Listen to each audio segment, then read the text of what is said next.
अस्सलाम वालेकुम, मेरा नाम डॉक्टर अब्दुल्ला इशफाक है and I am working as an house officer at Farooq hospital. तो हम चैप्टर नंबर 1 फिजिक्स कंप्लीट कर चुके थे। आज हम बहुत इंपॉर्टेंट चीज़ें पढ़ने जा रहे हैं जो कि उसके शॉर्ट क्वेश्चंस जो कि बोर्ड में आने ही आने हैं और उसके न्यूमेरिकल्स करने लगे जो कि बहुत इंपॉर्टेंट शॉर्ट क्वेश्चंस हैं बोर्ड के लिहाज से। अब जो फिजिक्स का बोर्ड का एग्जाम है फर्स्ट ईयर का, उसके अंदर शॉर्ट क्वेश्चन एक्सरसाइज के बहुत रिपीट होते हैं, तो उसके लिए उनको अच्छे तरीके से समझना बहुत ज़रूरी है क्योंकि बच्चों ने याद करने होते हैं। अगर आप समझ के याद करेंगे तो आपको वो भूलेंगे नहीं। तो मैं आपको वो समझाऊंगा स्टेप बाय स्टेप और उसके बाद हम चैप्टर 1 के न्यूमेरिकल स्टार्ट करेंगे और मैं आपको वही न्यूमेरिकल और वही शॉर्ट क्वेश्चन करवाऊंगा जो कि बोर्ड के लिहाज से बहुत इंपॉर्टेंट हैं और इंशाल्लाह वही एग्जाम के अंदर आएंगे। तो let us start from the short question. तो हम स्टार्ट करते हैं। तो पहला शॉर्ट क्वेश्चन मैं स्टेटमेंट पढ़ता हूँ, साथ साथ आंसर बताता जाऊंगा कि पहला शॉर्ट क्वेश्चन है, name several repetitive phenomenon occurring in nature which could serve as reasonable time standard. क्या मतलब है इसका कि आप कोई ऐसे फिनोमिनास के नाम बताएं जो कि नेचर के अंदर होते हैं जिसको आप टाइम स्टैंडर्ड के तौर पे ले सकते हैं। क्या मतलब है इसका कि ऐसे फिनोमिना के बारे में आपने बताना है जिनको हम as a time standard consider कर सकते हैं, जिनको देखते हुए हम अपना टाइम सेट कर सकते हैं। तो ऐसी कौन सी चीजें हैं? तो कॉमन सेंस से आपको उन चीजों के बारे में बताना पड़ेगा जो कि डेली बेसिस पे रेगुलरली एक फिक्स्ड टाइम के ऊपर जिसको आप देखते हैं। For example sunrise and sun moon, sunrise and sunset के सूरज का जो तुलू होना और गुरूब होना, यानी कि एक ही टाइम एक फिक्स टाइम के ऊपर सूरज निकलता है और सूरज गुरूब होता है, तो इसको हम टाइम स्टैंडर्ड के ऊपर ले सकते हैं। इसी तरह अर्थ अपने एक्सिस के इर्द गिर्द रोटेट कर रही है, इसको भी हम टाइम स्टैंडर्ड के तौर पे ले सकते हैं। और इसके अलावा हम वेदर को ले सकते हैं, जो जमीन सूरज के इर्द गिर्द रोटेट कर रही है उसको हम टाइम स्टैंडर्ड के ऊपर ले सकते हैं। और इसके अलावा मजीद बहुत सी एग्जाम्पल हैं जो हर बुक के अंदर डिफरेंट लिखी हुई है, तो मैंने आपको 4 एग्जाम्पल बता दी हैं। आप इनको टाइम स्टैंडर्ड की तरह आप टाइम स्टैंडर्ड के लिए ले सकते हैं। उसके बाद नंबर 2 शॉर्ट क्वेश्चन है, give drawbacks to use the period of a pendulum as a time standard. तो मैंने यहाँ पे 1.2 का लिखा है, टाइम स्टैंडर्ड को, सिंपल पेंडुलम को आप टाइम स्टैंडर्ड के ऊपर क्यों नहीं ले सकते, क्या ड्रॉबैक है उसके? तो मैंने यहाँ पे फॉर्मूला लिखा है T is equal to 2 pi L over G। ये सिंपल पेंडुलम के टाइम पीरियड का फॉर्मूला है। तो जैसा कि फॉर्मूला से आप देख सकते हैं कि सिंपल पेंडुलम का जो टाइम पीरियड है वो लेंथ और ग्रेविटी पर डिपेंड करता है, और आपको पता है कि ग्रेविटी किसी भी जगह पे सेम नहीं रहती। अगर हम यहाँ पे हैं तो ग्रेविटी की वैल्यू फिक्स है, जैसे जैसे आप ऊपर जाते हैं वैसे वैसे ग्रेविटी कम होना शुरू हो जाती है। तो जब ग्रेविटी की वैल्यू चेंज होगी तो टाइम पीरियड भी इफेक्ट होगा और हम एज अ स्टैंडर्ड के तौर पे इसको नहीं ले सकते। इसके अलावा फ्रिक्शनल फोर्स है जो कि इफेक्ट करती है टाइम पीरियड को, और टेम्परेचर भी लेंथ को इफेक्ट करता है। जब टेम्परेचर इंक्रीज होगा तो लेंथ में भी चेंजेस आ जाती हैं, एक्सपेंशन होती है, जिसकी वजह से आप इसको टाइम स्टैंडर्ड के तौर पे नहीं ले सकते। ये इसके ड्रॉबैक्स है, सिंपल पेंडुलम को हम टाइम स्टैंडर्ड के तौर पे नहीं ले सकते। उसके बाद 1.3 है कि why do we find it useful to have 2 units for the amount of substance, the kilogram and the mole. कहता है कि अमाउंट ऑफ सब्सटेंस के आप 2 यूनिट्स क्यों लेते हैं, किलोग्राम भी और नंबर ऑफ मोल भी, क्या फायदा है इसका? तो इसका आंसर क्या है कि अगर आपके पास जो सब्सटेंस है उसके अंदर अगर नंबर ऑफ पार्टिकल्स डिफरेंट हैं, क्योंकि हर सब्सटेंस के अंदर नंबर ऑफ पार्टिकल डिफरेंट होते हैं, तो तब आप किलोग्राम को यूज करते हैं अमाउंट ऑफ सब्सटेंस को, अमाउंट ऑफ सब्सटेंस का यूनिट। और अगर आपके पास ऐसा सब्सटेंस है जिसके अंदर नंबर ऑफ पार्टिकल्स सेम है, नंबर ऑफ पार्टिकल्स कांस्टेंट है, तो फिर आप मोल को यूज कर सकते हैं एज अ यूनिट। तो इट वेरी करता है फ्रॉम सब्सटेंस टू सब्सटेंस। तो अगर आपने कंसीडर करना है, अगर आपने नंबर ऑफ पार्टिकल्स को कंसीडर करना है तो फिर आप मोल को यूज करेंगे, और अगर आपने नंबर ऑफ एटम्स को या नंबर ऑफ पार्टिकल्स को कंसीडर नहीं करना उस सब्सटेंस के अंदर, तो फिर आप किलोग्राम को यूज करेंगे उसका यूनिट के तौर पे। तो 1.3 हो गया। उसके बाद हम करते हैं 1.6, क्योंकि 1.4 और 1.5 इतने इंपॉर्टेंट नहीं है, तो 1.6 पे आते हैं। The period of a simple pendulum is made by a stop watch कि आप सिंपल पेंडुलम के टाइम पीरियड को मेजर कर सकते हैं स्टॉप वॉच से।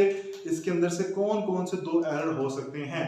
तो इसके अंदर दो एरर कौन कौन से हो सकते हैं? सिस्टमैटिक एरर और पर्सनल एरर। सिस्टमैटिक एरर किस वजह से होगा कि स्टॉप वॉच के अंदर कोई फॉल्ट है, प्रैक्टिस हमारा ठीक नहीं है। और रैंडम एरर किस वजह से हो सकता है कि हमारे पास जो हम प्रोसीजर यूज कर रहे हैं, जो ऑब्जर्वर प्रोसीजर कर रहा है वो ठीक नहीं है। तो इन दोनों की वजह से आपका एरर आ सकता है।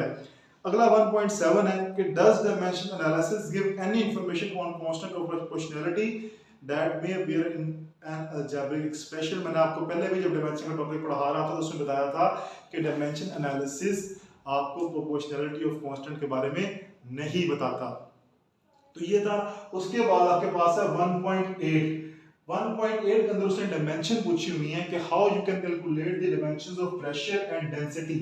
तो प्रेशर का फॉर्मूला होता है फोर्स ओवर एरिया। जब मैं डायमेंशन का टॉपिक पढ़ा रहा था तो मैंने आपको फोर्स की डायमेंशन कहा था, निकाल के दिखाई थी, कहा था बहुत इंपॉर्टेंट है। अगर आप उसको याद कर लेंगे, आपको निकालनी आती होगी तो काफी डायमेंशंस आप निकाल सकते हैं। तो फोर्स की mLT -2 होती है। अगर आपने पिछले लेक्चर सुने, नहीं सुने तो आप जाके सुने। और एरिया की डायमेंशन होती है L²। जब L² ऊपर चला जाएगा तो L-1 हो जाएगा, तो mL-1T -2 डायमेंशन हो जाएगी प्रेशर की। इसी तरह डेंसिटी का फॉर्मूला होता है मास ओवर वॉल्यूम। तो मास की डायमेंशन m और वॉल्यूम L3। तो L3 जब ऊपर जाएगा तो mL-3 हो जाएगा। तो ये हो गया आपके पास 1.8। उसके बाद अगला शॉर्ट क्वेश्चन है 1.9, जिसके अंदर वो कहता है कि आपके पास ये दो इक्वेशन है, F is equal to V lambda और F is equal to V over lambda. तो कहता है बताओ कि इनके अंदर से कौन सी इक्वेशन ठीक है। तो मैंने आपको बताया था जब डायमेंशन का टॉपिक पढ़ रहे थे कि आप डायमेंशन की मदद से इक्वेशन की होमोजेनिटी के बारे में बता सकते हैं कि इक्वेशन वो डायमेंशनली करेक्ट है तो इसका मतलब वो इक्वेशन ठीक है। अगर वो डायमेंशनली करेक्ट नहीं है इसका मतलब इक्वेशन ठीक नहीं है। तो हम चेक कर लेते हैं हम डायमेंशन निकाल के। तो फोर्स की डायमेंशन होती है T-1 1 ओवर टाइम। फॉर्मूला तो T ऊपर जाएगा तो T-1, यानी लेफ्ट हैंड साइड दोनों के पता T-1 है। अब दोनों तरफ राइट हैंड साइड की अगर डायमेंशन T-1 जिसकी आएगी इसका मतलब वो डायमेंशन ठीक है। तो पहले इस इक्वेशन को निकालते हैं। इसकी राइट हैंड साइड देखें, इसका है v लैम्डा। तो v की होती है वेलोसिटी की L-T-1 और लैम्डा की होती है lambda is the wavelength which is calculated in metres. तो मीटर की डायमेंशन लेंथ आएगी। तो L-T-1 into L तो करूंगा तो L² T-1 आ जाएगा जो कि T-1 के बराबर नहीं है। इसका मतलब ये इक्वेशन डायमेंशनली करेक्ट नहीं है। उसके बाद F is equal to v over lambda. अब v की L-T-1 दोबारा आ गई और लैम्डा की लेंथ। अब L और इस L से कट गया, पीछे का बच गया T-1। तो जो F is equal to v और लैम्डा के अंदर जो राइट हैंड साइड की इक्वेशन है इसके अंदर क्या आंसर आ रहा है T-1 जो कि लेफ्ट हैंड साइड के बराबर है। इसका मतलब F is equal to v over lambda वाली इक्वेशन बिल्कुल ठीक है और डायमेंशनली करेक्ट है। तो ये आपके शॉर्ट क्वेश्चंस थे chapter number 1 physics first year के। अब हम चलते हैं न्यूमेरिकल्स की तरफ। तो पहला न्यूमेरिकल आपका, अब सबसे पहले मैं आपको न्यूमेरिकल करने का तरीका बता दूं ताकि आपने बोर्ड के अंदर न्यूमेरिकल कैसे अटेम्प्ट करना है। तो सबसे पहले मैं आपको बीच में बताता रहूंगा क्योंकि हमने ज़्यादा सा काम करना है तो मैं शायद हर दफ़ा उसको फॉलो ना कर सकूं, लेकिन आपको पता होना चाहिए कि आपने बोर्ड में कैसे लिखना है। तो सबसे पहले आप देखना, आपको एक न्यूमेरिकल जो दिया गया है उसके अंदर गिवन क्या है, आपको क्या चीज़ दी हुई है। फॉर एग्जाम्पल पहला न्यूमेरिकल आपका, उसके अंदर आपको टाइम गिवन है, टाइम दिया हुआ है, किसके अंदर दिया हुआ है, ईयर के अंदर। तो जो भी आपको क्वांटिटी गिवन होगी आपने उसको सबसे पहले कन्वर्ट करना है उसके एसआई यूनिट के अंदर। अब टाइम का एसआई यूनिट क्या होता है, सेकंड होता है। तो मैंने 1 ईयर को पहले सेकंड में कन्वर्ट किया। किस तरह कन्वर्ट किया कि 1 ईयर के अंदर पहले 365 डेज होंगे, फिर 365 डेज के अंदर 24 आवर, एक दिन के अंदर 24 घंटे होते हैं और एक घंटे के अंदर 60 मिनट और एक मिनट के अंदर 60 सेकंड। तो इसको मैं इस तरह भी कर सकता हूँ 365 में 24 यानी आवर्स में कन्वर्ट हो गया, फिर 60 से मल्टीप्लाई किया मिनट्स में कन्वर्ट हो जाएगा और फिर 60 से मल्टीप्लाई किया तो सेकंड में कन्वर्ट हो जाएगा। तो 60 मल्टीप्लाई 36 और मैंने डायरेक्टली लिख दिया है तो आंसर क्या आएगा आपके पास, जो भी आएगा वो सेकंड्स के अंदर आएगा। उसके बाद मैं उसको सिंपलीफाई करके उसको साइंटिफिक नोटेशन के अंदर लिख दिया 3.15 × 10⁻⁷ सेकेंड। उसके बाद अच्छा, अब सबसे पहले जो क्वांटिटी आपको दी हुई है आपने उसका नाम लिखना है, टाइम दिया हुआ है, उसके बाद आपने उसका सिंबल लिखना है और फिर आपने उसकी वैल्यू लिखनी है। उसके बाद आपको दी हुई है स्पीड ऑफ लाइट दी हुई है, तो speed of light C symbol होता है और उसकी मैंने वैल्यू लिख दी 3 × 10⁸ और आपने उसके बाद लिखना है टू फाइंड कि आपने अब क्या चीज फाइंड करनी है। उसी तरह पहले क्वांटिटी का नाम, फिर सिंबल और आगे क्वेश्चन मार्क। उसके बाद आपने सॉल्यूशन की हेडिंग देनी है और सॉल्यूशन हेडिंग देने के बाद आपने सबसे पहले लिखना फार्मूला, जिस फार्मूले से आपने उस इक्वेशन को सॉल्व करना है, आपने जिस न्यूमेरिकल को सॉल्व करना है। तो v is equal to distance over time. आपको पता है वेलोसिटी का फार्मूला क्या होता है, डिस्टेंस ओवर टाइम।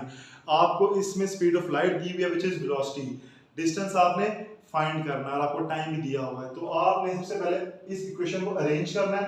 तो d is equal to time इधर आ जाएगा v इंटू टी, वेलोसिटी और स्पीड ऑफ लाइट एक ही बात है। तो क्या हो गया, distance equal to speed into time, आपने वैल्यूज पुट की और आंसर निकाला, तो आंसर आपके पास आ गया 9.46 × 10⁻15 मीटर। बड़ी इंपॉर्टेंट चीज है, जो आपका आंसर आएगा आपने उसके यूनिट लाजमी चेक करना है, क्योंकि बोर्ड के एग्जाम के अंदर 1 नंबर होता है यूनिट का। उसके बाद ये आपका 1.1 न्यूमेरिकल था। उसके बाद हम चलते हैं 1.2 की तरफ। तो 1.2 बड़ा आसान न्यूमेरिकल है। उसने पूछा हुआ है कि सबसे पहले आपने बताना है कि एक साल के अंदर कितने सेकंड होते हैं। तो मैंने पहले भी कैलकुलेट करके दिखाया आपको, एक साल के अंदर 365 डेज, फिर 24 से मल्टीप्लाई करेंगे, आवर्स में कन्वर्ट हो जाएगा, फिर 60 से करेंगे, मिनट के अंदर कन्वर्ट हो जाएगा, फिर 60 से करेंगे तो सेकंड के अंदर कन्वर्ट हो जाएगा। तो ये आपके पास आंसर आ गया। उसके बाद वो कहता है कि how many nano seconds in 1 year. तो आपको पता है कि एक साल के अंदर 3.15 × 10⁻⁷ सेकंड्स होते हैं। अभी हमने सोल्व किए हैं 2 दफा। अब इसको नैनो सेकंड में कन्वर्ट करने का क्या मतलब, किस तरह करेंगे आप कि नैनो की वैल्यू क्या होती है 10⁻⁹ तो आप ऊपर भी -9 लिख दें और नीचे भी -9 लिख दें, इक्वेशन तो बैलेंस रहेगी, कोई फर्क नहीं पड़ेगा ऊपर नीचे दोनों लिखने से। अगर ऊपर मल्टीप्लाई करें डिवाइड करें सेम चीज से तो इक्वेशन को फर्क नहीं पड़ता। आपने -9 लिखा ऊपर और नीचे भी -9 लिख दिया। अब जो ऊपर वाला -9 है उसको मैंने लिख दिया नैनो, और जो नीचे वाला -9 है उसको ऊपर जाके ले गया तो वो हो गया +9। अब मैंने इक्वेशन को सॉल्व किया तो 7 + 9 16 हो गया। तो क्या आंसर आया 3.15 × 10⁻16 नैनो सेकंड। इस तरह आपने नैनो सेकंड्स भी निकाल लिए 1 ईयर के अंदर। फिर सी पार्ट के अंदर वो कहता है कि आप बताएं कि एक सेकंड के अंदर कितने साल होते हैं। तो इसके लिए आपने पहले सॉल्व किया हुआ है कि आपको पता होना चाहिए कि एक साल के अंदर 3.15 × 10⁻⁷ सेकंड है। अगर आपने एक सेकंड के अंदर ईयर्स निकालने हैं तो इस वैल्यू को इधर आके डिवाइड कर दें, डिवाइड करेंगे तो आपके पास आंसर आ जाएगा 3.17 × 10⁻⁻8 ईयर्स। तो कोई मुश्किल नहीं, आसान है। उसके बाद 1.3 न्यूमेरिकल है जिसमें आपको लेंथ दी हुई है 15.3 सेंटीमीटर और विड्थ दी हुई है 12.80 सेंटीमीटर। आपने एरिया कैलकुलेट करना है एक रेक्टेंगुलर एरिया का। तो क्या फॉर्मूला होता है, लेंथ इनटू विड्थ। सिंपल है, आपने लेंथ को विड्थ से मल्टीप्लाई कर देना है, आपके पास आंसर आ जाएगा विच इज 196 सेंटीमीटर स्क्वायर। इसके बाद हम इसके बाद अगला न्यूमेरिकल हम करते हैं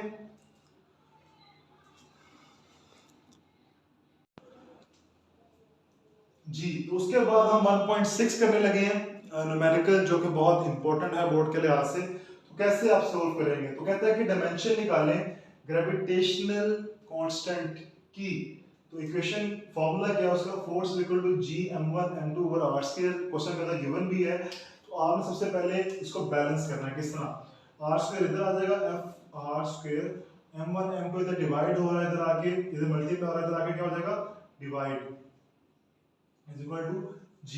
तो G की वैल्यू क्या हो जाएगी Fr² डिवाइडेड बाय m²। तो सिंपल है। अब हम डायमेंशन पुट करते हैं। फोर्स की डायमेंशन आपको पता है क्या होती है, mlt - 2 r की l² और लेंथ मास की m²। तो ये मैंने डायमेंशन पुट कर दी। अब आप सिंपल इसको सॉल्व करेंगे, आपके पास G की डायमेंशन आ जाएगी। तो m² इधर m2 है, ऊपर जाके हो जाएगा -2, तो -2 + 1 m - 1 आ जाएगा आपके पास। इधर l है और इधर l² है, ये हो जाएगा l³। इधर t - 2 है और t - 2, तो t माइनस 2 वैसे का वैसे ही रहेगा, तो आपके पास आ जाएगा m minus 1 l cube t minus 2। तो ये आपके पास ग्रेविटेशनल कांस्टेंट की क्या आ गई, डायमेंशन आ गई।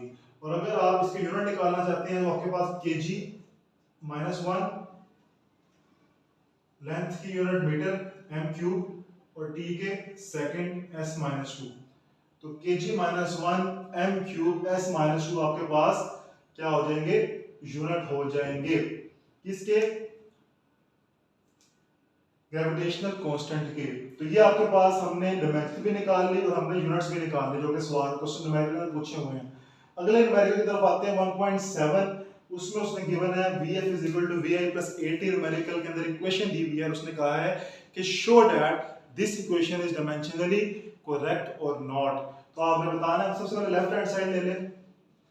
लेफ्ट हैंड साइड आपको मैंने बताया था vf है, इसकी डायमेंशन हमने निकाली हुई है, पहले lt माइनस 1 होगी। Right hand side vi plus 80, तो vi की क्वेश्चन हम निकाल लेते हैं। vi इनिशियल वेलोसिटी भी वेलोसिटी है, तो lt माइनस 1 होगी।